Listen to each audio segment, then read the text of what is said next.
Pernahkah kamu menunggu sebuah pesan, lalu pesan itu tidak pernah dibalas? Awalnya kamu tenang. Kamu berpikir mungkin dia sedang sibuk, mungkin sedang bekerja, mungkin sedang mengemudi, mungkin belum sempat melihatnya. Tapi 1 jam berlalu, lalu 2 jam, lalu setengah hari, dan perlahan pikiranmu mulai berubah. Mungkin dia sengaja mengabaikan saya. Mungkin saya mengatakan sesuatu yang salah. Mungkin dia tidak menghargai saya. Mungkin dia sudah tidak peduli lagi. Menariknya, tidak ada satupun dari hal itu yang benar-benar terjadi. Setidaknya belum tentu. Tapi tubuhmu mulai bereaksi seolah semuanya nyata. Dadamu terasa tidak nyaman, pikiranmu terus berputar, moodmu berubah, harimu ikut terganggu, dan tanpa sadar, kamu sedang mengalami sesuatu yang dialami jutaan orang setiap hari. Bukan karena pesan itu tidak dibalas, tapi karena pikiranmu menciptakan cerita. Cerita yang belum tentu benar, cerita yang belum tentu nyata, cerita yang seringkali lebih menyakitkan daripada kenyataan itu sendiri. Sekarang coba pikirkan hidupmu. Berapa banyak hal yang sebenarnya tidak pernah terjadi, tetapi sudah berhasil membuatmu menderita.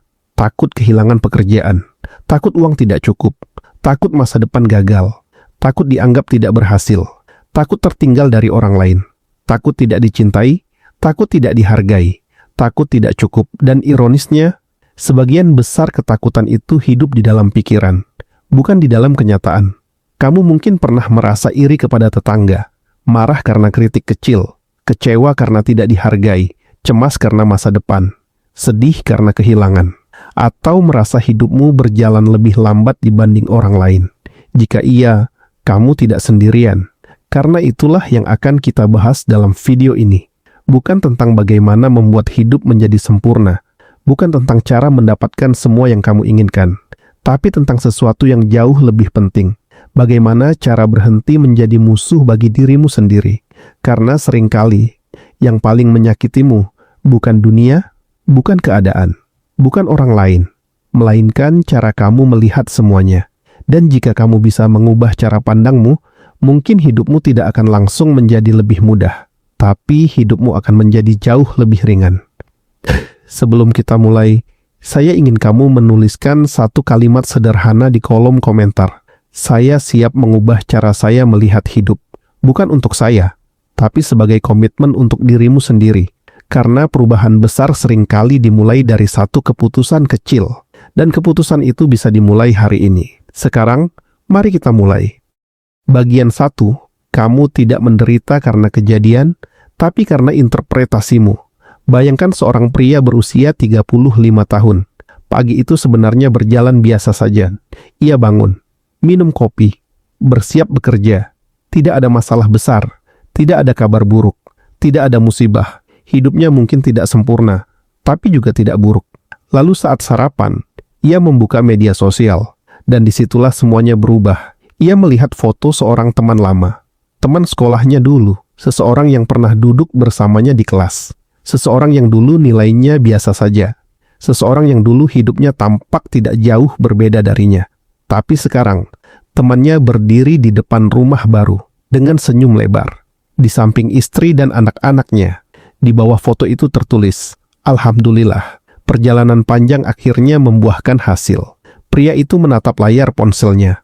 Lama, sangat lama. Lalu tanpa sadar, pikirannya mulai berbicara. Lihat dia. Dia sudah punya rumah. Saya belum. Dia berhasil. Saya tidak. Dia menang. Saya kalah. Dan dalam beberapa menit saja, hari yang awalnya baik-baik saja berubah menjadi hari yang penuh kegelisahan. Padahal mari kita jujur, apa yang sebenarnya berubah? Tidak ada. Rekeningnya masih sama, rumahnya masih sama, pekerjaannya masih sama, keluarganya masih sama, tubuhnya masih sama, hidupnya masih sama. Tapi kenapa perasaannya berubah? Karena yang berubah bukan kenyataan. Yang berubah adalah interpretasinya. Dan inilah jebakan yang diam-diam membuat banyak orang menderita sepanjang hidupnya. Mereka mengira mereka menderita karena kejadian. Padahal seringkali mereka menderita karena makna yang mereka tempelkan pada kejadian itu. Coba pikirkan, apakah keberhasilan temannya mengambil sesuatu darinya? Tidak. Apakah rumah itu membuat hidupnya lebih buruk? Tidak. Apakah foto itu mengurangi nilai dirinya sebagai manusia? Tidak. Lalu kenapa ia merasa sakit? karena pikirannya langsung menciptakan sebuah cerita. Dan cerita itu terdengar seperti ini, saya tertinggal, saya gagal, hidup saya tidak berkembang, saya tidak cukup baik. Masalahnya, pikiran sangat pandai berbicara, tapi tidak selalu pandai mengatakan kebenaran. Dan sebagian besar penderitaan manusia lahir ketika mereka mempercayai setiap pikiran yang muncul di kepalanya.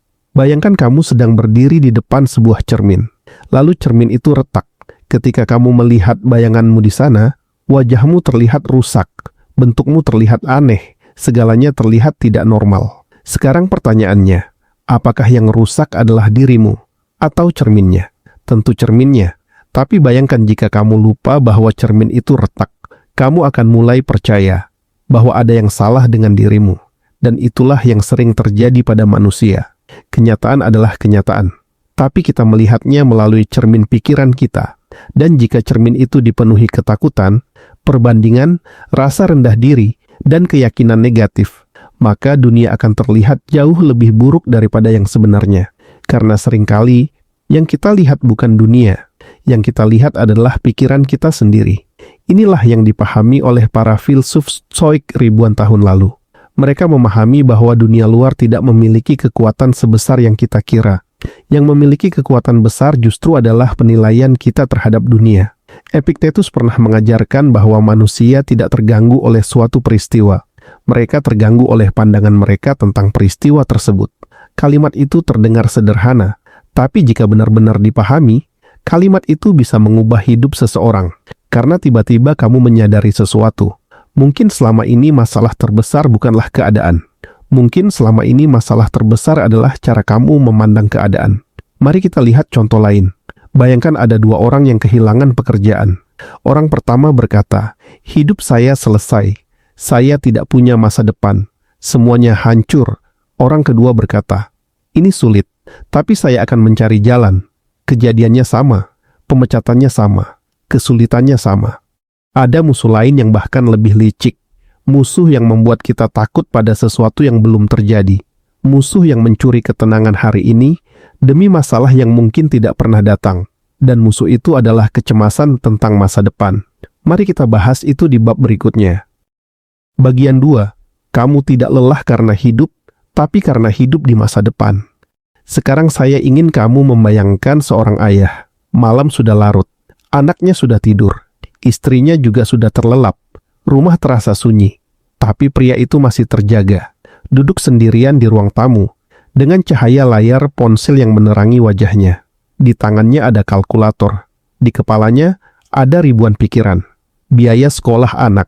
Tagihan bulan depan. Harga kebutuhan yang terus naik. Cicilan yang belum selesai. Dana darurat yang belum cukup. Masa depan yang belum pasti. Ia menghitung. Lalu menghitung lagi. Kemudian menghitung sekali lagi. Tapi anehnya, semakin lama ia menghitung, semakin cemas ia merasa. Dan akhirnya ia tidur hampir pukul 2 pagi. Bukan karena bekerja, bukan karena sedang menyelesaikan proyek besar, tapi karena pikirannya tidak berhenti berlari. Sekarang pertanyaannya, apa sebenarnya yang sedang terjadi pada pria itu? Apakah ada tagihan baru yang datang malam itu? Tidak. Apakah ia kehilangan pekerjaannya malam itu? Tidak. Apakah anaknya tiba-tiba tidak bisa sekolah besok? Tidak. Lalu kenapa ia begitu gelisah? Karena tubuhnya berada di ruang tamu, tapi pikirannya berada 5 tahun di masa depan. Dan itulah yang terjadi pada banyak orang. Mereka tidak hidup di hari ini. Mereka hidup di masa depan yang bahkan belum terjadi. Mereka sarapan hari ini, tapi memikirkan masalah tahun depan. Mereka bekerja hari ini, tapi mengkhawatirkan kemungkinan terburuk yang bahkan belum tentu datang. Mereka bersama keluarga hari ini, tapi pikirannya sibuk membayangkan kehilangan yang belum terjadi. Akibatnya, mereka kehilangan satu-satunya waktu yang benar-benar mereka miliki, yaitu saat ini. Pernahkah kamu duduk sendirian di malam hari, lalu tiba-tiba pikiranmu mulai berlari? Bagaimana jika bisnis gagal? Bagaimana jika uang tidak cukup? Bagaimana jika saya kehilangan pekerjaan? Bagaimana jika saya sakit? Bagaimana jika saya tidak berhasil? Bagaimana jika hidup saya tidak berubah? Dan semakin lama kamu memikirkannya, semakin nyata semuanya terasa. Padahal tidak ada satupun yang benar-benar terjadi. Inilah yang membuat kecemasan begitu melelahkan, karena ia membuatmu merasakan rasa sakit dari masalah yang belum ada. Bayangkan seseorang duduk di kursi goyang. Ia bergerak terus, maju mundur, maju mundur, maju mundur. Tubuhnya bergerak, energinya terkuras, tapi posisinya tetap sama, tidak maju kemana-mana. Kecemasan bekerja seperti itu. Ia membuatmu merasa sedang melakukan sesuatu, padahal sebenarnya tidak. Kamu hanya menghabiskan energi, tanpa menghasilkan solusi, tanpa menghasilkan kemajuan, tanpa menghasilkan ketenangan. Dan ironisnya, semakin kamu cemas, semakin sulit kamu berpikir jernih, semakin sulit kamu mengambil keputusan yang baik, semakin sulit kamu melihat peluang, karena pikiran yang dipenuhi ketakutan tidak dirancang untuk berkembang. Ia hanya dirancang untuk bertahan hidup. Mari kita jujur, berapa banyak ketakutanmu 5 tahun lalu yang benar-benar terjadi? Ingat kembali, mungkin dulu kamu takut tidak mendapatkan pekerjaan, takut tidak bisa membayar kebutuhan, takut hidup berantakan, takut masa depan hancur. Tapi lihat dirimu sekarang, sebagian besar ketakutan itu tidak pernah terjadi. Atau jika memang terjadi, ternyata kamu mampu melewatinya. Ini bukan berarti hidup akan selalu mudah, bukan berarti tidak akan ada masalah, tapi ini membuktikan sesuatu. Pikiran manusia seringkali melebih-lebihkan ancaman, karena otak kita memang dirancang untuk mencari bahaya. Dulu kemampuan ini membantu manusia bertahan hidup, tapi di zaman modern, kemampuan yang sama sering berubah menjadi kecemasan yang tidak terkendali. Otak tidak membedakan dengan baik antara ancaman nyata dan ancaman imajinasi. Akibatnya, ketika kamu membayangkan masa depan yang buruk, tubuhmu bereaksi, seolah semuanya sedang terjadi sekarang. Jantung berdebar, napas menjadi pendek, otot menegang, perut terasa tidak nyaman. Padahal kamu hanya duduk diam. Tidak ada ancaman nyata di depanmu. Yang ada hanya pikiran. Dan inilah mengapa banyak orang kelelahan secara mental.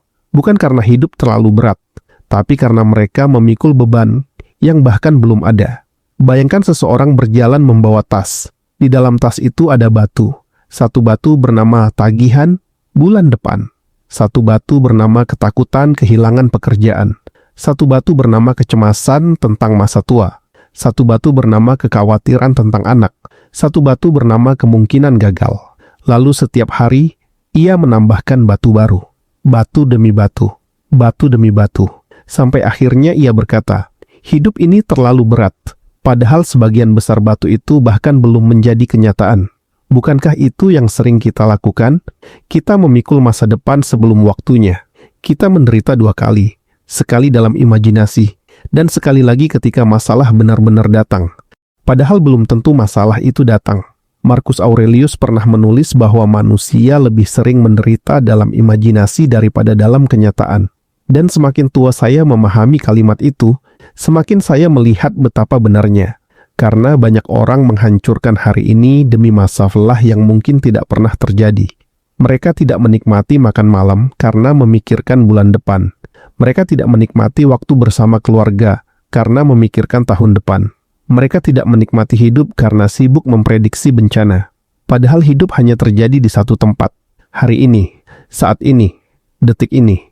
Bukan besok, bukan tahun depan, bukan 5 tahun lagi. Sekarang. Ini bukan berarti kamu tidak boleh merencanakan masa depan. Stoikisme tidak mengajarkan kecerobohan. Justru sebaliknya, rencanakan masa depan dengan baik. Siapkan dana darurat, belajar keterampilan baru, bekerja keras, menabung, berinvestasi. Lakukan semua yang bisa kamu lakukan. Tapi setelah itu, lepaskan apa yang tidak bisa kamu kendalikan. Karena ada perbedaan besar antara perencanaan dan kecemasan. Perencanaan menghasilkan tindakan. Kecemasan hanya menghasilkan ketakutan. Perencanaan membuatmu bergerak. Kecemasan membuatmu membeku. Perencanaan membantu masa depan. Kecemasan merusak hari ini. Dan banyak orang tidak menyadari perbedaan itu. Mereka mengira sedang mempersiapkan masa depan.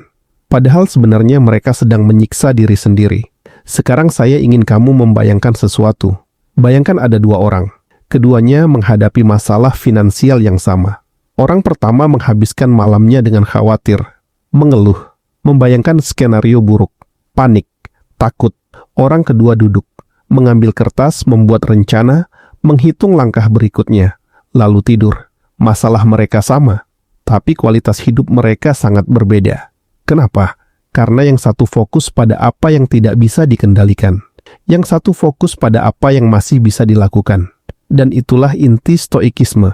Selalu kembali pada satu pertanyaan sederhana. Apa yang bisa saya kendalikan hari ini?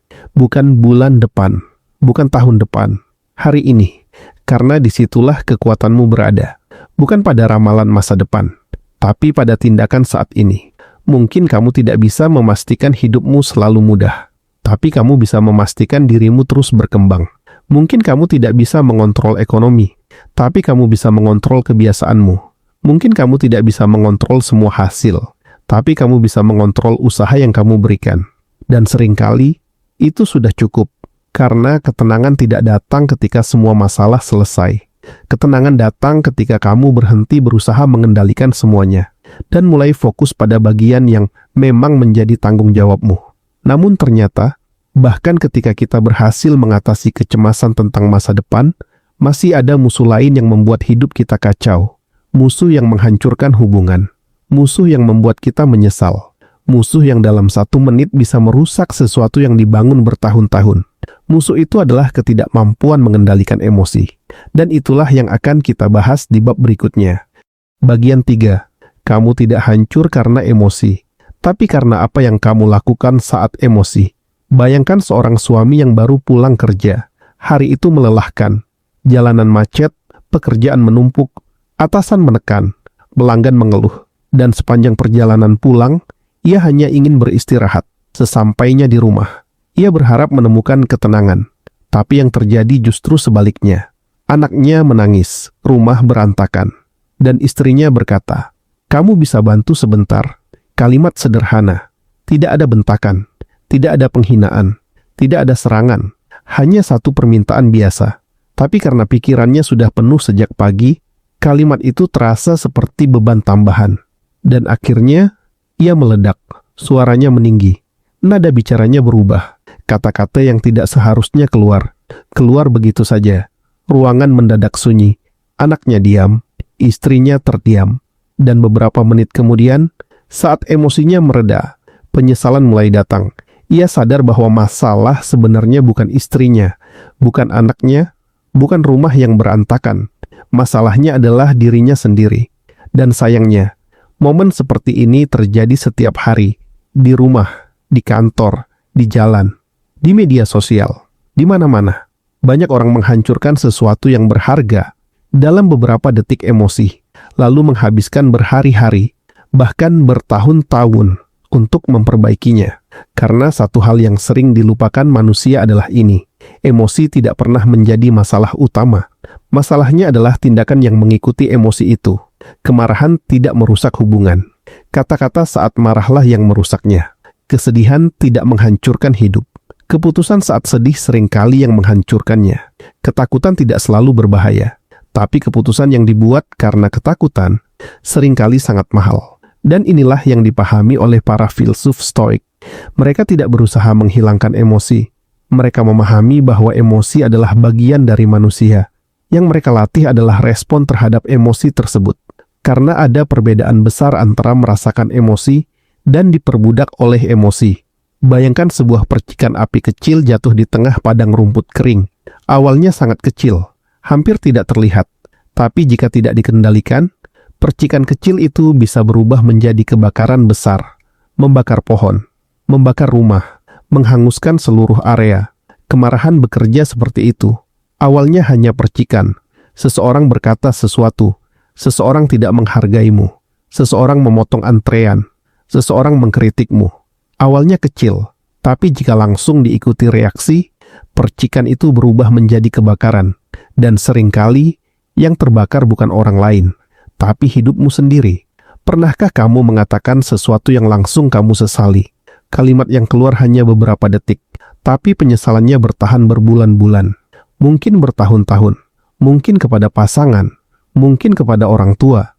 Mungkin kepada sahabat. Mungkin kepada anak. Saat itu rasanya benar, saat itu rasanya pantas, saat itu rasanya harus dikatakan. Tapi setelah emosi pergi, kamu menyadari sesuatu bahwa kemarahan selalu pandai meyakinkan kita bahwa tindakan buruk adalah tindakan yang benar. Dan itulah bahayanya, karena emosi yang kuat sering membuat kita merasa benar. Padahal belum tentu.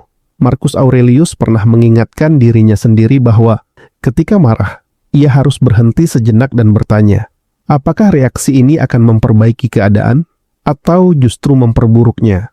Pertanyaan sederhana, tapi sangat kuat karena sebagian besar masalah manusia muncul ketika mereka berhenti bertanya dan langsung bereaksi. Bayangkan ada dua orang yang menerima kritik yang sama. Atasan mereka berkata, pekerjaanmu perlu diperbaiki. Orang pertama langsung tersinggung, merasa direndahkan, merasa tidak dihargai, merasa diserang. Sepanjang hari ia marah, moodnya rusak, hubungannya dengan atasan memburuk. Orang kedua berhenti sejenak. Ia bertanya, apakah ada bagian yang memang perlu diperbaiki?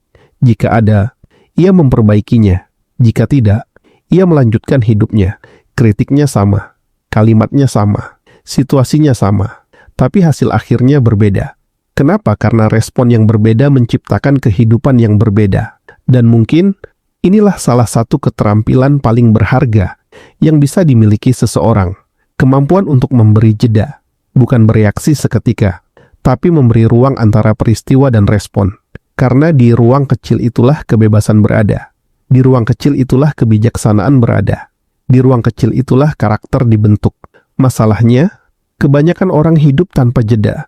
Mereka langsung bereaksi, marah langsung bicara, takut langsung menyerah, sedih langsung menarik diri, kecewa langsung membenci.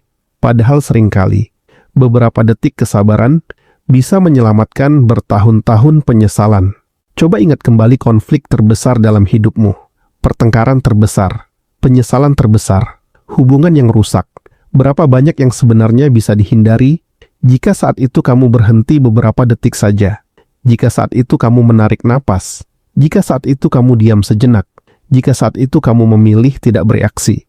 Mungkin sangat banyak, karena sebagian besar tragedi kecil dalam hidup manusia tidak dimulai dari niat buruk, mereka dimulai dari emosi yang tidak dikendalikan. Dan semakin dewasa seseorang, semakin ia memahami bahwa kekuatan sejati bukanlah kemampuan menyerang, melainkan kemampuan menahan diri. Siapapun bisa berteriak, siapapun bisa marah, siapapun bisa membalas.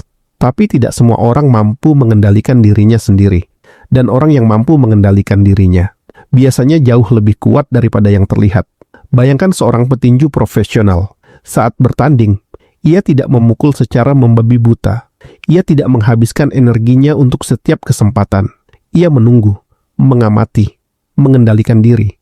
Karena ia tahu, tidak setiap provokasi harus dibalas. Tidak setiap kesempatan harus digunakan. Tidak setiap emosi harus diikuti. Hidup juga seperti itu. Tidak setiap komentar perlu ditanggapi. Tidak setiap hinaan perlu dibalas. Tidak setiap kritik perlu dipikirkan. Tidak setiap kemarahan perlu diungkapkan. Kadang kemenangan terbesar adalah memilih diam.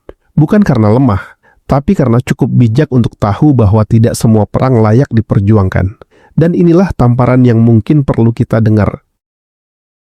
Banyak orang kehilangan hubungan yang berharga hanya untuk memenangkan perdebatan yang tidak penting.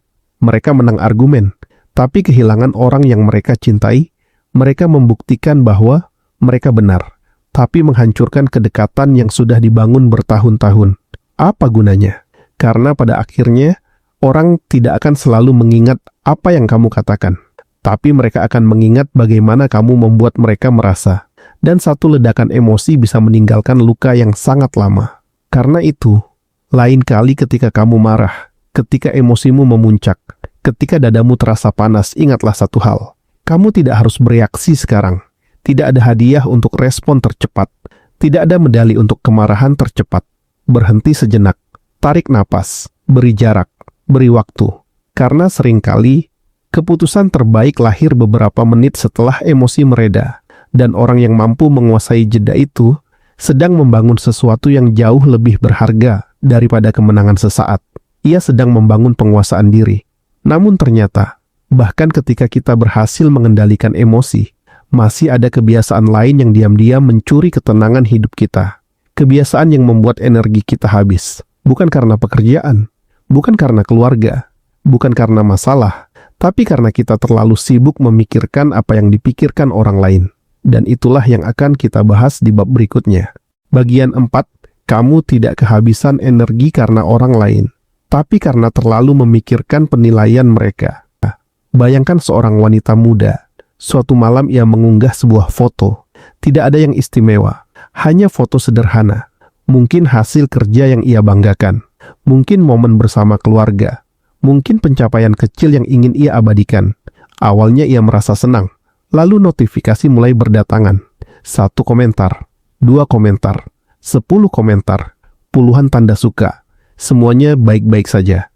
Sampai akhirnya muncul 1 komentar. Hanya 1 komentar singkat.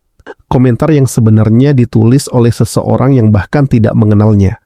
Tapi komentar itu berbunyi, biasa saja.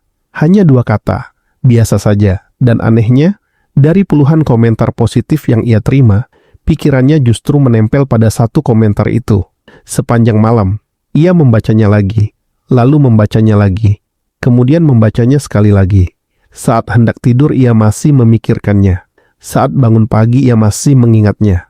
Dan perlahan, 2 kata dari orang asing mulai merusak ketenangan hidupnya.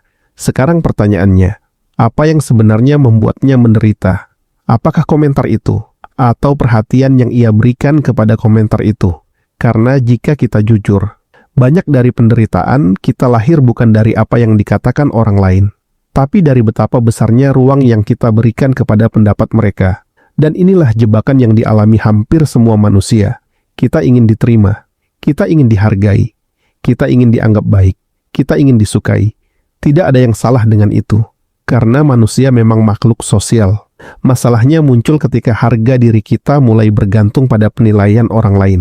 Ketika pujian membuat kita merasa berharga, dan kritik membuat kita merasa tidak berarti. Saat itu, kita menyerahkan kendali hidup kita kepada dunia. Bayangkan kamu memiliki sebuah ember. Setiap pagi ember itu penuh energi, penuh semangat, penuh perhatian, penuh ketenangan. Lalu sepanjang hari, sedikit demi sedikit airnya keluar. Bukan karena pekerjaan, bukan karena tanggung jawab, bukan karena kesulitan hidup, melainkan karena kamu terus memikirkan, apa kata mereka tentang saya? Apakah mereka menyukai saya? Apakah mereka menghormati saya? Apakah mereka menilai saya gagal? Apakah mereka membicarakan saya? Setiap pikiran itu seperti lubang kecil pada ember. Air terus keluar, energi terus berkurang, sampai malam tiba, dan kamu merasa sangat lelah. Padahal mungkin tidak banyak hal yang benar-benar terjadi. Kamu hanya menghabiskan terlalu banyak energi untuk opini orang lain. Dan yang menyedihkan, sebagian besar opini itu bahkan hanya ada di kepalamu. Pernahkah kamu masuk ke sebuah ruangan, lalu langsung merasa semua orang memperhatikanmu, merasa semua orang sedang menilai, merasa semua orang sedang melihat kekuranganmu? Padahal kenyataannya, mungkin mereka sedang sibuk memikirkan hidup mereka sendiri. Karena sebagian besar orang tidak memikirkan kita sebanyak yang kita kira. Mereka sibuk dengan masalah mereka, dengan pekerjaan mereka, dengan keluarga mereka, dengan ketakutan mereka sendiri.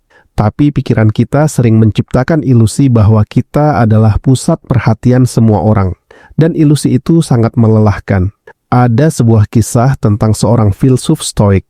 Suatu hari seseorang menghina dirinya di depan banyak orang.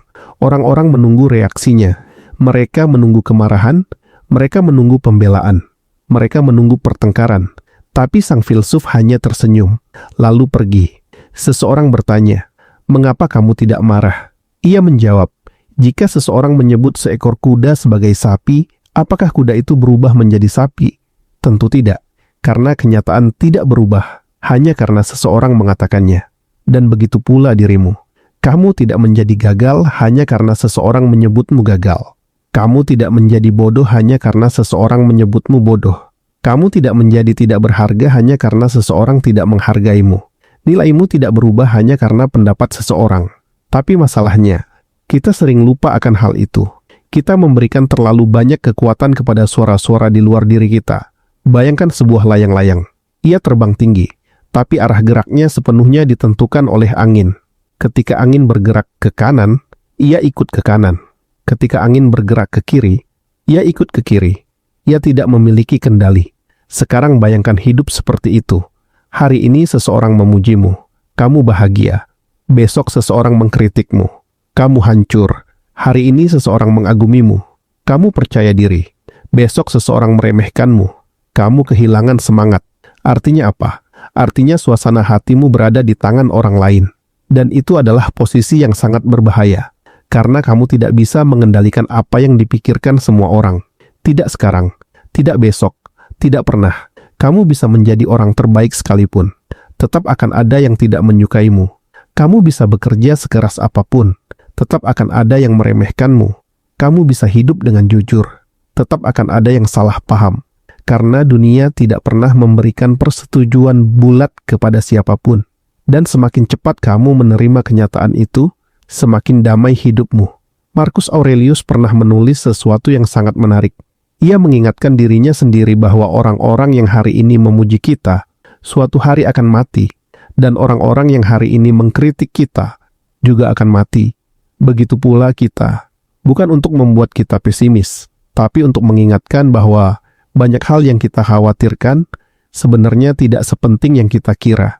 Coba pikirkan. Berapa banyak komentar yang membuatmu kesal 5 tahun lalu yang masih kamu ingat hari ini? Mungkin hampir tidak ada. Berapa banyak orang yang dulu kamu takutkan penilaiannya yang sekarang bahkan tidak pernah kamu pikirkan lagi? Mungkin banyak. Karena sebagian besar penilaian orang ternyata tidak sepenting yang kita bayangkan. Kita hanya memberi mereka tempat yang terlalu besar di kepala kita. Dan itu membuat kita kehilangan sesuatu yang jauh lebih berharga. Ketenangan. Karena setiap kali kamu mencoba menyenangkan semua orang, kamu sedang meninggalkan dirimu sendiri. Kamu mulai berbicara bukan karena itu benar, tapi karena itu aman. Kamu mulai bertindak bukan karena itu penting, tapi karena itu diterima. Kamu mulai hidup bukan berdasarkan nilai yang kamu yakini, tapi berdasarkan harapan orang lain. Dan perlahan, kamu kehilangan dirimu sendiri. Inilah harga yang harus dibayar ketika hidup terlalu bergantung pada validasi. Kamu mungkin mendapatkan persetujuan, tapi kehilangan kebebasan. Kamu mungkin mendapatkan pujian, tapi kehilangan ketenangan. Dan itu bukan pertukaran yang baik. Stoikisme mengajarkan sesuatu yang sederhana. Fokuslah pada karakter, bukan reputasi. Karena karakter berada dalam kendalimu, reputasi tidak. Karakter adalah apa yang benar-benar kamu lakukan. Reputasi adalah cerita yang dibuat orang lain tentangmu. Dan kamu tidak bisa mengendalikan cerita itu. Yang bisa kamu kendalikan hanyalah dirimu sendiri. Maka lain kali ketika seseorang mengkritikmu, berhenti sejenak. Tanyakan satu pertanyaan. Apakah kritik ini benar? Jika benar, belajarlah. Jika tidak benar, lepaskanlah. Sesederhana itu. Karena tidak semua suara layak mendapat tempat di kepalamu. Tidak semua pendapat layak mendapat energimu. Dan tidak semua komentar layak mendapat perhatianmu. Sebab energimu terbatas, dan hidupmu terlalu berharga untuk dihabiskan memikirkan orang yang bahkan tidak memikirkanmu. Namun ternyata, ada sesuatu yang lebih berbahaya daripada kritik, lebih berbahaya daripada hinaan, lebih berbahaya daripada komentar negatif, yaitu ketika harga dirimu mulai bergantung pada pengakuan orang lain. Dan itulah jebakan berikutnya yang akan kita bahas. Bagian 5. Kamu tidak menderita karena tidak dihargai, tapi karena menunggu pengakuan dari orang yang salah. Bayangkan seorang pria, sudah hampir 10 tahun ia bekerja, datang lebih awal, pulang lebih akhir, jarang mengeluh, jarang membantah, selalu berusaha memberikan yang terbaik. Ia percaya satu hal, jika bekerja keras, suatu hari pasti dihargai, dan selama bertahun-tahun, keyakinan itu membuatnya terus bertahan, sampai suatu hari, pengumuman promosi jabatan diumumkan. Ia menunggu dengan penuh harapan. Ia merasa kali ini adalah waktunya. Ia merasa sudah pantas. Ia merasa sudah layak. Lalu nama yang diumumkan bukan dirinya, melainkan rekan kerjanya, seseorang yang bahkan lebih baru, seseorang yang menurutnya tidak bekerja sekeras dirinya. Saat itu, duniaku seakan berhenti beberapa detik.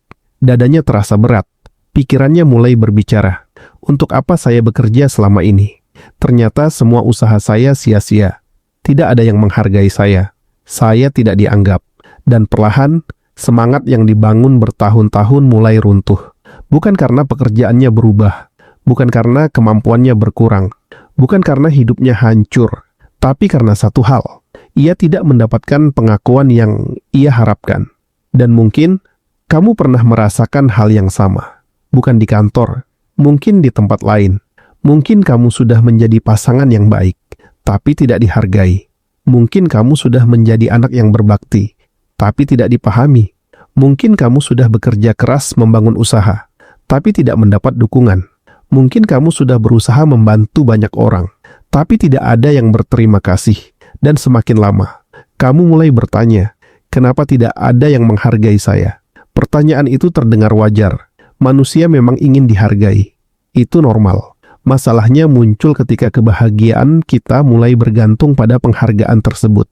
Karena saat itu, kita menyerahkan kendali harga diri kepada orang lain. Bayangkan kamu memiliki sebuah layang-layang. Layang-layang itu bisa terbang tinggi, sangat tinggi. Tapi ada satu masalah, arah terbangnya bergantung pada angin. Ketika angin mendukung, ia naik. Ketika angin berubah, ia turun. Ketika angin berhenti, ia jatuh. Sekarang bayangkan jika harga dirimu bekerja seperti itu. Saat dipuji, kamu merasa berharga. Saat dihargai, kamu merasa penting. Saat diakui, kamu merasa percaya diri. Tapi saat semua itu hilang, kamu ikut jatuh. Karena nilai dirimu tidak lagi berasal dari dalam, melainkan dari luar. Dan itu adalah posisi yang sangat rapuh. Karena dunia tidak pernah berjanji akan selalu menghargaimu. Ada orang baik yang tidak dihargai. Ada pekerja keras yang tidak diperhatikan. Ada orang jujur yang tidak dipuji. Ada pengorbanan yang tidak pernah diketahui siapapun. Dan itu sudah terjadi sejak ribuan tahun lalu. Bahkan para filsuf Stoik memahami hal ini. Mereka memahami bahwa jika hidup bergantung pada pengakuan, maka hidup akan selalu penuh kekecewaan. Karena manusia seringkali gagal melihat usaha orang lain. Bukan karena mereka jahat, tapi karena mereka sibuk dengan hidup mereka sendiri. Pernahkah kamu memperhatikan sesuatu? Saat kamu membantu seseorang, kamu mengingatnya. Tapi saat orang lain membantu kamu, mereka juga mengingat bantuannya. Setiap orang adalah tokoh utama dalam ceritanya masing-masing. Karena itu, jangan berharap dunia memperhatikan semua pengorbananmu. Sebagian besar bahkan tidak melihatnya. Dan itu tidak apa-apa, karena nilai sebuah tindakan tidak selalu ditentukan oleh siapa yang melihatnya. Bayangkan seorang petani. Ia menanam benih. Hari pertama, tidak ada yang terjadi. Hari ketiga, masih tidak ada yang terjadi. Minggu pertama, tanah tetap terlihat sama. Bulan pertama, masih belum terlihat hasil. Jika ia hanya bekerja untuk mendapatkan tepuk tangan, mungkin ia sudah berhenti. Tapi ia terus menanam, terus merawat, terus menyiram. Karena ia tahu sesuatu. Tidak semua hasil langsung terlihat. Dan tidak semua pekerjaan membutuhkan penonton. Sayangnya, banyak orang hidup seperti aktor yang selalu mencari tepuk tangan. Mereka bekerja agar dipuji. Mereka membantu agar diakui. Mereka berbuat baik agar dihargai. Mereka memberi agar mendapat balasan. Dan ketika balasan itu tidak datang, mereka terluka. Bukan karena perbuatannya sia-sia, tapi karena ekspektasinya tidak terpenuhi. Stoikisme mengajarkan prinsip yang sangat sederhana. Fokuslah pada tindakanmu, bukan pada pengakuan.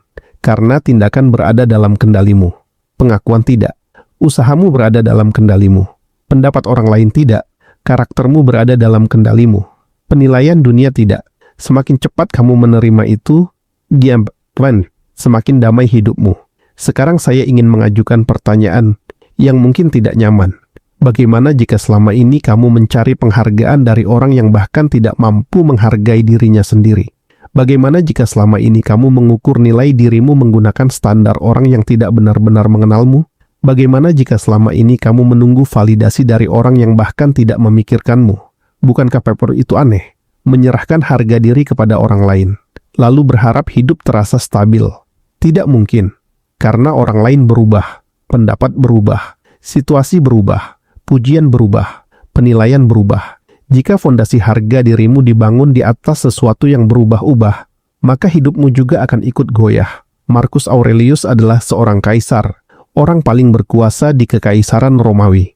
Dipuji banyak orang, dihormati banyak orang, tapi bahkan ia mengingatkan dirinya sendiri untuk tidak mabuk oleh pujian. Kenapa? Karena pujian dan hinaan berasal dari tempat yang sama, yaitu opini manusia. Dan opini manusia selalu berubah. Hari ini mereka memujimu, besok mereka mengkritikmu. Hari ini mereka mendukungmu, besok mereka meninggalkanmu. Jika hidupmu bergantung pada itu, kamu tidak akan pernah tenang. Ada sebuah kalimat yang sangat kuat, dan mungkin inilah tamparan yang perlu kita dengar. Kamu tidak kecewa karena tidak dihargai. Kamu kecewa karena mengharapkan penghargaan. Renungkan itu, karena seringkali penderitaan tidak datang dari kenyataan. Penderitaan datang dari harapan yang kita tempelkan pada kenyataan. Kita berharap semua orang mengerti kita. Mereka tidak. Kita berharap semua orang menghargai kita. Mereka tidak. Kita berharap semua usaha diperhatikan. Tidak selalu. Dan saat harapan itu bertabrakan dengan kenyataan, kita menderita. Maka mungkin kebebasan sejati bukan ketika semua orang akhirnya menghargaimu. Mungkin kebebasan sejati adalah ketika kamu tidak lagi membutuhkan penghargaan itu untuk merasa berharga. Ketika kamu bisa berkata, "Saya tahu siapa diri saya. Saya tahu nilai saya. Saya tahu apa yang saya perjuangkan."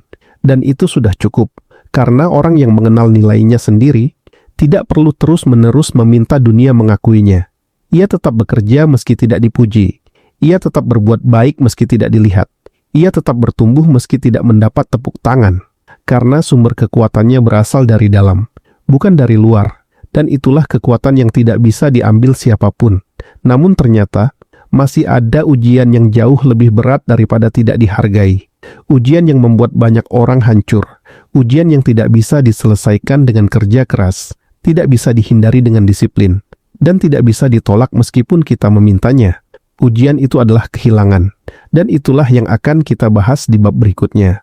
Bagian 6. Kamu tidak menderita karena kehilangan, tapi karena menolak kenyataan. Bayangkan seorang pria yang membangun usahanya selama bertahun-tahun. Ia memulai dari nol, tidak punya modal besar, tidak punya koneksi, tidak punya privilege. Yang ia miliki hanya keberanian dan kerja keras. Hari demi hari ia jalani, pagi hingga malam, tahun demi tahun. Perlahan usahanya tumbuh, pelanggan bertambah, pendapatan meningkat. Hidup mulai terasa lebih baik. Untuk pertama kalinya, ia merasa aman. Ia merasa semua perjuangannya mulai terbayar. Lalu suatu hari, sesuatu terjadi. Pasar berubah, keadaan berubah, masalah datang bertubi-tubi. Pendapatan menurun, utang menumpuk, pelanggan menghilang. Dan dalam waktu yang tidak terlalu lama, semua yang ia bangun mulai runtuh. Suatu pagi, ia duduk sendirian di tokonya yang hampir kosong. Menatap rak-rak yang dulu penuh, menatap kursi-kursi yang dulu ramai. Dan untuk pertama kalinya, ia tidak tahu harus berbuat apa. Bukan karena ia lemah, bukan karena ia malas, bukan karena ia tidak berusaha. Tapi karena hidup terkadang mengambil sesuatu yang tidak ingin kita lepaskan. Dan jika kamu hidup cukup lama, kamu akan mengalami hal yang sama.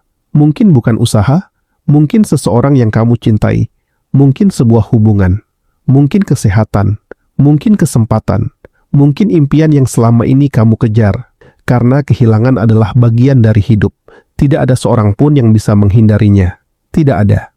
Pertanyaannya bukan, apakah saya akan kehilangan sesuatu? Pertanyaannya adalah, apa yang akan saya lakukan ketika kehilangan itu datang? Karena disitulah sebagian besar penderitaan manusia dimulai. Bukan saat kehilangan terjadi, tapi saat mereka menolak menerima bahwa kehilangan itu telah terjadi. Bayangkan seseorang berada di sungai yang arusnya sangat deras. Arus bergerak ke satu arah, tapi orang itu terus mendayung ke arah sebaliknya. Semakin kuat ia melawan, semakin lelah ia menjadi. Semakin keras ia memaksa, semakin besar penderitaannya. Pada akhirnya, yang membuatnya kelelahan bukan arus sungai, melainkan perlawanannya terhadap arus tersebut. Dan hidup seringkali seperti itu. Kita kehilangan sesuatu, lalu kita berkata, ini tidak seharusnya terjadi. Kok bisa terjadi pada saya? Saya tidak menerima ini. Seharusnya hidup berjalan sesuai rencana saya. Dan tanpa sadar, kita sedang mendayung melawan kenyataan. Kita melawan sesuatu yang sudah terjadi. Kita berdebat dengan masa lalu. Kita berperang dengan fakta. Padahal fakta tidak pernah kalah dalam perdebatan. Apa yang sudah terjadi, sudah terjadi. Apa yang sudah hilang, sudah hilang. Apa yang sudah berlalu, sudah berlalu. Dan semakin lama kita menolak itu, semakin lama kita menderita. Ini bukan berarti kamu tidak boleh sedih. Stoikisme tidak pernah mengajarkan manusia untuk menjadi batu. Marcus Aurelius tetap berduka ketika kehilangan orang-orang yang ia cintai. Seneca tetap merasakan kesedihan. Mereka tetap manusia. Mereka tetap memiliki hati. Yang mereka pahami adalah sesuatu yang berbeda. Mereka memahami bahwa kesedihan adalah bagian dari kehilangan. Tapi penolakan adalah pilihan. Kesedihan berkata, "Saya kehilangan sesuatu yang berharga." Penolakan berkata, "Saya tidak mau menerima kenyataan ini." Dan disitulah penderitaan bertambah. Pernahkah kamu memperhatikan luka fisik? Jika kulitmu terluka, tubuhmu akan mulai menyembuhkannya. Perlahan, hari demi hari, minggu demi minggu. Tapi bayangkan jika setiap hari kamu membuka kembali luka itu, menggaruknya, melukainya lagi, mengulang prosesnya. Apakah luka itu akan sembuh? Tentu tidak. Dan banyak orang melakukan hal yang sama terhadap luka emosional mereka. Mereka kehilangan sesuatu, lalu setiap hari mereka membuka kembali luka itu. Mengapa ini terjadi? Seandainya waktu bisa diputar, seandainya saya melakukan hal berbeda. Mereka hidup di dunia yang tidak ada. Dunia bernama seandainya. Padahal hidup hanya ada di dunia nyata. Bukan di dunia seandainya. Bukan di masa lalu. Bukan di kemungkinan yang tidak pernah terjadi. Hanya di sini. Hanya sekarang. Saya ingin kamu membayangkan seorang petani. Suatu tahun ia menanam. Ia bekerja keras. Merawat tanaman. Menunggu panen. Lalu badai datang. Menghancurkan semuanya. Apakah ia sedih? Tentu. Apakah ia kecewa? Pasti. Tapi ada satu pilihan yang harus ia ambil. Duduk menangisi ladang selama bertahun-tahun. Atau mulai menanam lagi. Karena meskipun kehilangan itu menyakitkan, hidup tetap berjalan. Matahari tetap terbit. Waktu tetap bergerak. Dan pilihan tetap harus dibuat. Inilah yang dipahami oleh orang-orang yang kuat secara mental. Mereka tidak berpura-pura bahwa kehilangan tidak menyakitkan. Mereka hanya tidak membiarkan kehilangan menghentikan seluruh hidup mereka. Karena mereka tahu sesuatu. Menerima bukan berarti menyerah. Menerima bukan berarti setuju. Menerima bukan berarti menyukai apa yang terjadi. Menerima berarti mengakui kenyataan sebagaimana adanya. Dan dari sanalah kekuatan mulai muncul. Banyak orang mengira kekuatan adalah kemampuan mengendalikan hidup. Padahal seringkali, kekuatan adalah kemampuan menerima bahwa hidup tidak selalu bisa dikendalikan. Kamu tidak bisa mengendalikan siapa yang tinggal. Kamu tidak bisa mengendalikan siapa yang pergi. Kamu tidak bisa mengendalikan semua hasil. Kamu tidak bisa mengendalikan semua keadaan. Tapi kamu bisa mengendalikan bagaimana kamu meresponnya. Dan itulah kebebasan yang sesungguhnya. Marcus Aurelius pernah mengingatkan dirinya sendiri bahwa segala sesuatu yang kita miliki hanyalah titipan sementara. Tubuh, uang, hubungan, jabatan, kesempatan, semuanya. Suatu hari nanti, cepat atau lambat, kita akan melepaskannya. Bukan karena hidup kejam, tapi karena memang seperti itulah sifat kehidupan. Segala sesuatu berubah, segala sesuatu bergerak, segala sesuatu berlalu. Dan semakin cepat kita menerima kenyataan itu, semakin damai hati kita. Ada sebuah kalimat yang mungkin tidak nyaman didengar, tapi sangat penting. Kamu tidak sedang melawan kehilangan. Kamu sedang melawan kenyataan bahwa kehilangan itu telah terjadi. Renungkan itu, karena mungkin selama ini yang membuatmu lelah bukan peristiwanya, melainkan perjuanganmu untuk menghapus sesuatu yang tidak bisa dihapus, untuk mengubah sesuatu yang sudah terjadi, untuk menolak sesuatu yang sudah menjadi fakta. Padahal energi itu bisa digunakan untuk hal yang lebih baik, untuk bangkit, untuk belajar, untuk bertumbuh, untuk melanjutkan hidup. Karena hidup tidak meminta kita menjadi sempurna.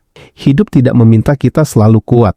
Hidup hanya meminta satu hal, terus melangkah, walaupun perlahan, walaupun tertatih, walaupun belum sepenuhnya pulih, terus melangkah. Sebab setiap langkah kecil yang kamu ambil setelah kehilangan adalah bukti bahwa hidupmu belum selesai. Dan mungkin justru di titik kehilangan itulah karakter sejati seseorang mulai terlihat. Karena ketika segalanya berjalan baik, siapapun bisa terlihat kuat.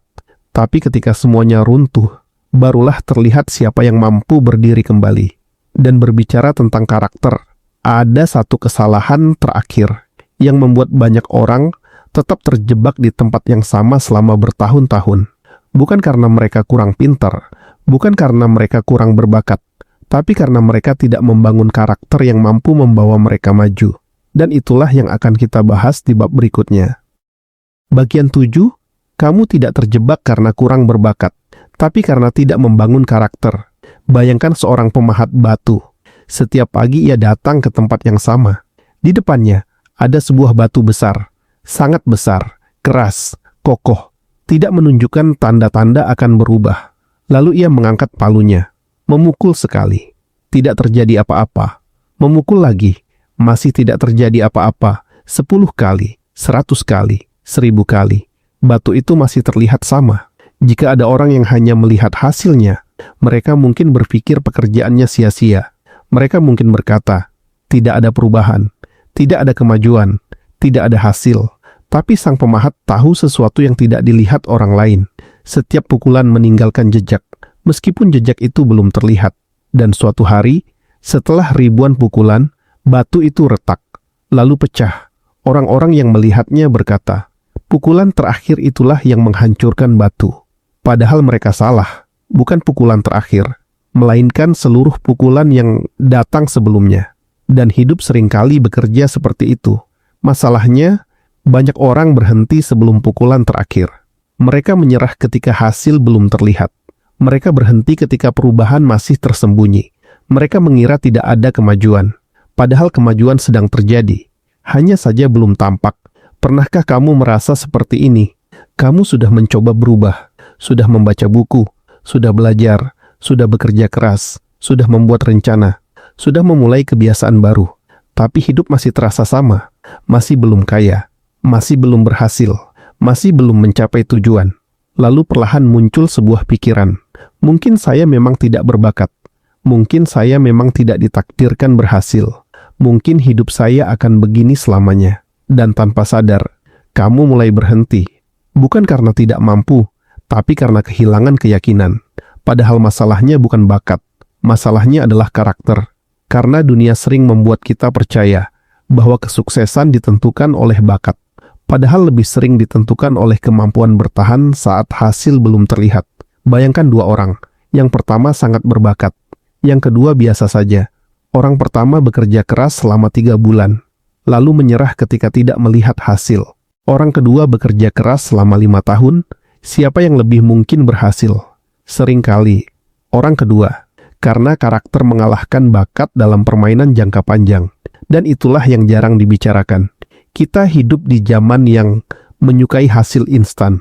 Orang ingin kaya cepat, ingin sukses cepat, ingin berubah cepat, ingin mendapatkan hasil tanpa proses panjang. Padahal hampir semua hal berharga membutuhkan waktu. Pohon besar tidak tumbuh dalam semalam. Bangunan tinggi tidak selesai dalam sehari. Tubuh yang kuat tidak dibangun dalam seminggu. Karakter juga tidak. Karakter dibentuk melalui pengulangan, melalui keputusan-keputusan kecil, melalui kebiasaan yang dilakukan saat tidak ada yang melihat. Dan inilah yang dipahami oleh para filsuf Stoik. Mereka tidak terlalu terobsesi pada hasil. Mereka lebih fokus pada siapa diri mereka saat menjalani proses, karena hasil seringkali berada di luar kendali. Tapi karakter selalu berada di dalam kendali. Marcus Aurelius bangun setiap pagi tidak bertanya, bagaimana agar semua orang menyukai saya? Tapi ia bertanya, bagaimana saya bisa menjadi manusia yang lebih baik hari ini? Perhatikan perbedaannya. Satu fokus pada hasil, yang satu fokus pada karakter. Dan fokus yang berbeda akan menciptakan kehidupan yang berbeda. Sekarang saya ingin kamu membayangkan sebuah pedang. Pedang terbaik tidak lahir dari logam yang dimanjakan. Ia lahir dari api, dipanaskan, dipukul, dibentuk, dipanaskan lagi, dipukul lagi, dibentuk lagi, berulang kali.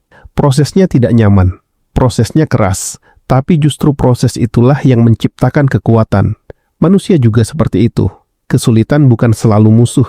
Kadang kesulitan adalah tempat karakter ditempa. Masalahnya, kita sering meminta hidup menjadi lebih mudah. Padahal mungkin yang kita butuhkan adalah menjadi lebih kuat. Kita berkata, saya ingin tantangan ini hilang. Padahal mungkin tantangan itu sedang membentuk sesuatu di dalam diri kita. Sesuatu yang tidak bisa dibentuk oleh kenyamanan, disiplin, kesabaran, ketekunan, ketahanan mental. Semua itu lahir dari proses panjang, bukan dari jalan pintas. Saya ingin bertanya sesuatu.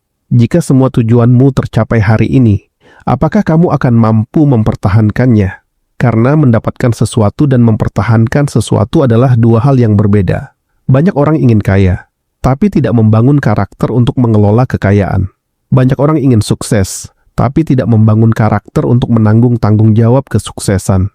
Banyak orang ingin hasil, tapi tidak mencintai proses, dan disitulah masalahnya. Karena hasil datang dan pergi, karakter tinggal. Jika kamu kehilangan uang, karakter akan membantumu membangun kembali. Jika kamu kehilangan pekerjaan, karakter akan membantumu bangkit kembali. Jika kamu kehilangan kesempatan, karakter akan membantumu menciptakan kesempatan baru.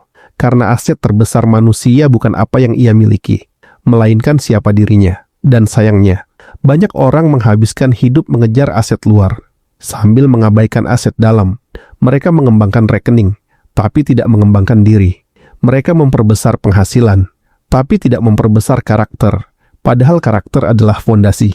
Tanpa fondasi yang kuat, apapun yang dibangun di atasnya mudah runtuh. Ada sebuah kalimat yang sangat penting, dan mungkin inilah tamparan yang perlu kita dengar.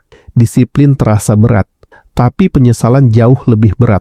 Bangun pagi terasa berat, tapi hidup tanpa kemajuan lebih berat. Belajar terasa berat, tapi kebodohan lebih berat. Menabung terasa berat, tapi hidup dalam kesulitan finansial lebih berat. Melatih diri terasa berat, tapi melihat hidup tidak berubah bertahun-tahun jauh lebih berat. Karena sebenarnya, kita tidak memilih antara mudah dan sulit. Kita hanya memilih jenis kesulitan yang ingin kita hadapi. Dan orang yang bijak memilih kesulitan yang membangun masa depan, bukan kesulitan yang menghancurkannya. Lihat kembali hidupmu. Mungkin saat ini kamu belum berada di tempat yang kamu inginkan. Itu tidak apa-apa. Mungkin hasilnya belum terlihat. Itu juga tidak apa-apa. Yang penting adalah satu hal. Jangan berhenti memukul batu. Jangan berhenti menanam benih. Jangan berhenti membangun karakter. Karena perubahan besar hampir selalu terlihat lambat saat sedang terjadi, tapi terlihat luar biasa saat sudah terjadi. Dan suatu hari nanti, orang-orang mungkin akan melihat hasil hidupmu. Mereka akan berkata, "Wah, beruntung sekali. Wah, hebat sekali. Wah, sukses sekali." Padahal mereka tidak melihat ribuan pukulan yang datang sebelumnya. Mereka tidak melihat hari-hari ketika kamu ingin menyerah. Mereka tidak melihat perjuangan yang membentukmu, tapi kamu melihatnya. Dan itu sudah cukup, karena karakter sejati tidak dibangun untuk dipamerkan. Karakter dibangun untuk menopang hidup ketika badai datang. Namun pada akhirnya, ada satu pertanyaan yang lebih penting daripada uang, lebih penting daripada status, lebih penting daripada kesuksesan. Pertanyaan yang suatu hari akan dihadapi setiap manusia. Pertanyaan yang tidak bisa dihindari siapapun, yaitu, ketika hidupmu berakhir, apakah kamu benar-benar telah hidup? Dan itulah yang akan kita renungkan di bab terakhir. Bagian 8. Suatu hari nanti, yang akan kamu sesali, bukan kegagalanmu, tapi hidup yang tidak pernah kamu jalani. Bayangkan seorang pria tua, usianya sudah lebih dari 70 tahun. Rambutnya memutih, langkahnya tidak lagi sekuat dulu. Tubuhnya mulai melambat. Dan sore itu, ia duduk sendirian di teras rumahnya, memandang langit yang perlahan berubah warna. Tidak ada rapat, tidak ada target, tidak ada ambisi besar yang harus dikejar. Untuk pertama kalinya, hidup memberinya waktu yang cukup untuk melihat ke belakang, melihat seluruh perjalanan hidupnya. Dan seperti banyak orang di usia senja, ia mulai bertanya kepada dirinya sendiri, apa yang sebenarnya sudah saya lakukan dengan hidup saya? Awalnya, ia mengingat masa mudanya, saat ia masih penuh tenaga, penuh mimpi, penuh kemungkinan. Ia ingat semua hal yang dulu ingin ia lakukan, tempat yang ingin ia kunjungi, bisnis yang ingin ia bangun, keterampilan yang ingin ia pelajari, kehidupan yang ingin ia ciptakan. Lalu perlahan, senyumnya mulai menghilang, karena ia menyadari sesuatu. Sebagian besar mimpi itu tidak pernah benar-benar ia kejar, bukan karena tidak mampu, bukan karena tidak punya kesempatan, tapi karena ia terlalu sibuk menunda, terlalu sibuk menunggu waktu yang tepat, terlalu sibuk mencari kepastian, terlalu sibuk memikirkan pendapat orang lain, terlalu sibuk takut gagal. Dan sebelum ia menyadarinya, puluhan tahun telah berlalu. Ada sebuah kalimat yang sangat menyakitkan, bukan karena kalimat itu keras, tapi karena kalimat itu benar. Suatu hari nanti, kita tidak akan menyesali semua risiko yang kita ambil. Kita akan lebih menyesali kesempatan yang tidak pernah kita ambil. Karena kegagalan setidaknya memberi jawaban. Tapi penyesalan hanya meninggalkan pertanyaan. Bagaimana jika dulu saya mencoba? Bagaimana jika dulu saya berani? Bagaimana jika dulu saya memulai? Bagaimana jika dulu saya tidak menyerah?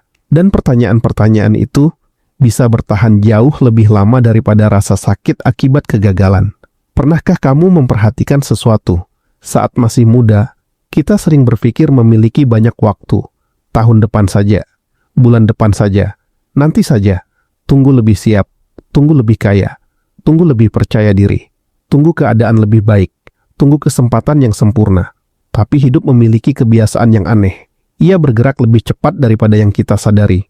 Tiba-tiba sekolah selesai, tiba-tiba usia 20 berlalu, tiba-tiba usia 30 datang, tiba-tiba anak-anak tumbuh besar, tiba-tiba orang tua menua, tiba-tiba rambut mulai memutih, dan suatu hari, kita tersadar bahwa kata nanti ternyata tidak sebanyak yang kita kira. Bayangkan hidup seperti sebuah rekening bank. Setiap pagi, saat kamu bangun, ada sejumlah waktu yang masuk ke rekeningmu.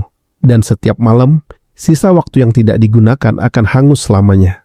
Tidak bisa ditabung, tidak bisa dikembalikan, tidak bisa dibeli lagi. Masalahnya, kita memperlakukan uang dengan jauh lebih hati-hati dibanding waktu.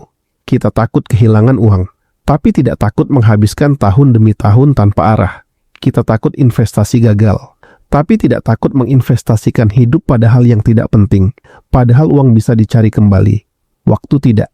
Dan mungkin inilah pelajaran finansial paling dalam yang sebenarnya diajarkan oleh stoikisme, bahwa aset paling berharga yang dimiliki manusia bukanlah uang, bukan rumah, bukan kendaraan, bukan investasi, melainkan waktu hidupnya. Karena semua kekayaan di dunia tidak bisa membeli kembali satu hari yang telah berlalu.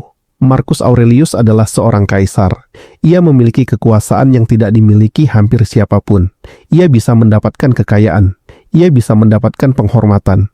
Ia bisa mendapatkan pengaruh. Tapi bahkan ia tidak bisa membeli satu hari tambahan yang sudah lewat. Karena waktu adalah satu-satunya mata uang yang benar-benar adil. Semua orang mendapat jatah yang sama hari ini. 24 jam. Tidak lebih, tidak kurang. Yang berbeda hanyalah bagaimana kita menggunakannya. Dan ketika hidup mendekati akhirnya, yang akan paling terasa bukanlah jumlah uang yang kita kumpulkan, melainkan cara kita menghabiskan waktu yang diberikan. Ada orang yang kaya tapi menyesal. Ada orang yang terkenal tapi kosong. Ada orang yang berhasil menurut dunia, tapi gagal menurut hatinya sendiri. Karena selama hidupnya, ia mengejar apa yang terlihat penting, dan melupakan apa yang benar-benar penting. Ia membangun karir, tapi kehilangan keluarganya. Ia mengejar uang, tapi kehilangan kesehatannya. Ia mengejar pengakuan, tapi kehilangan dirinya sendiri. Dan ketika semuanya selesai, barulah ia menyadari bahwa harga yang dibayar terlalu mahal. Saya ingin kamu membayangkan dirimu sendiri. Bukan hari ini, bukan tahun depan, tapi puluhan tahun dari sekarang. Bayangkan kamu sedang duduk sendirian, melihat kembali hidupmu. Apa yang ingin kamu lihat? Apa yang ingin kamu rasakan? Apa yang ingin kamu katakan kepada dirimu sendiri? Apakah kamu ingin berkata, saya berharap saya lebih berani. Saya berharap saya lebih menghargai waktu.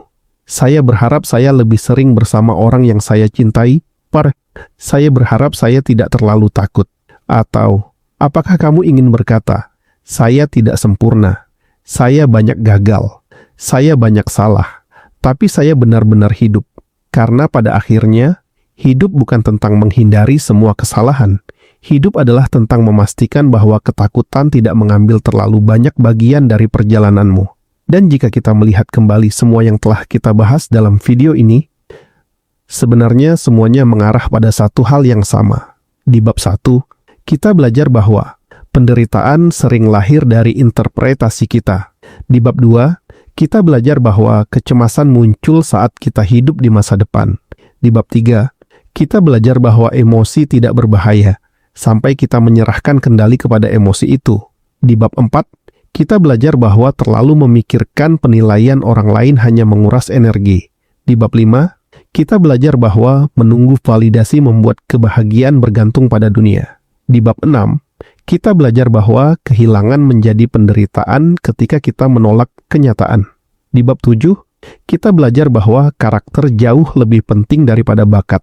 Dan sekarang, di bab terakhir ini, Kita menyadari bahwa seluruh pelajaran tersebut memiliki tujuan yang sama, yaitu membantumu menjalani hidup yang benar-benar milikmu, bukan hidup yang dikendalikan ketakutan, bukan hidup yang dikendalikan opini orang lain, bukan hidup yang dikendalikan masa lalu, bukan hidup yang dikendalikan masa depan, tapi hidup yang dijalani dengan sadar, dengan keberanian, dengan karakter, dengan ketenangan.